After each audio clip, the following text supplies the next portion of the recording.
എൻ്റെ ഹസ്ബൻഡ് ഇന്ന് തന്നിട്ടുള്ള ഒരു അഡ്വൈസാണ്. ഒരു റിലേഷൻഷിപ്പ് എന്ന് പറഞ്ഞിട്ടുണ്ടെങ്കിൽ അത് എപ്പോഴും 50-50 ആയിരിക്കില്ല. നമ്മൾ ആണോ? സാരല്ല.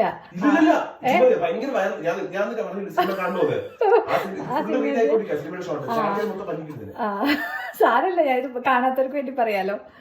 അപ്പോൾ പറയുന്നത് ചില ദിവസങ്ങൾ ചിലപ്പോൾ 30-70 ആയിരിക്കും. ഇപ്പോൾ രണ്ടാളും പാർട്ട്ണർഷിപ്പ് എന്ന് പറയുമ്പോൾ 50-50 ആണല്ലോ നമ്മൾ ഉദ്ദേശിക്കുന്നത്.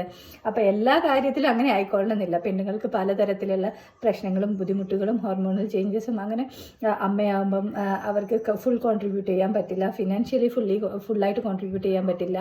അപ്പോൾ നമ്മൾ പരസ്പരം അങ്ങോട്ടും ഇങ്ങോട്ടും മത്സരിക്കുന്നതിലൊന്നും ഒരു റിലേഷൻഷിപ്പ് നല്ല രീതിയിൽ പോവില്ല. നമ്മളത് അഡ്മിറ്റ് ചെയ്യുക എന്നുള്ളതാണ് ഫസ്റ്റ് കാര്യം.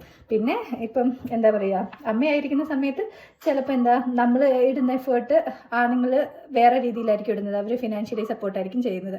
അപ്പം എല്ലാ സമയവും നമുക്ക് എല്ലാ കാര്യങ്ങളിലും ഈക്വലി കോൺട്രിബ്യൂഷൻ എന്ന് പറഞ്ഞ് റിലേഷൻഷിപ്പ് വെച്ചാൽ അതങ്ങനെ മുന്നോട്ട് പോവില്ല എന്നാണ് പറയുന്നത്. റിയാലിറ്റി അല്ലേ അങ്ങനെ. അപ്പോൾ ചില സമയത്ത് നമ്മൾ 30%, 70% അങ്ങനെയാവാം, അങ്ങനെ ചിലപ്പോൾ 20%, 80% ആവാം. ഇതൊക്കെ തന്നെയാണ് റിലേഷൻഷിപ്പും ജീവിതവും എന്ന് പറയുന്നത്.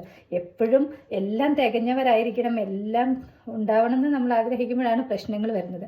ആ ഒരു എക്സ്പെക്റ്റേഷൻ ഇല്ലാതെ ജീവിതം എന്ന് പറയുമ്പോൾ ഏറ്റക്കുറച്ചിലുകളുടെ ഒരു ചാകരയാണ്, അല്ലെങ്കിൽ അതിൻ്റെ ഒരു തിരമാല തന്നെ നമ്മുടെ ജീവിതത്തിൽ വരുന്നുള്ള റിയാലിറ്റി മനസ്സിലാക്കുക.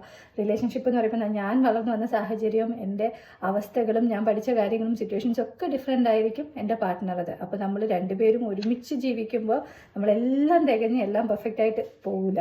അപ്പോൾ ആ ഒരു റിയാലിറ്റി മനസ്സിലാക്കിയാൽ തന്നെ റിലേഷൻഷിപ്പ് കുറച്ചുകൂടി സ്മൂത്തായിട്ട് പോകും.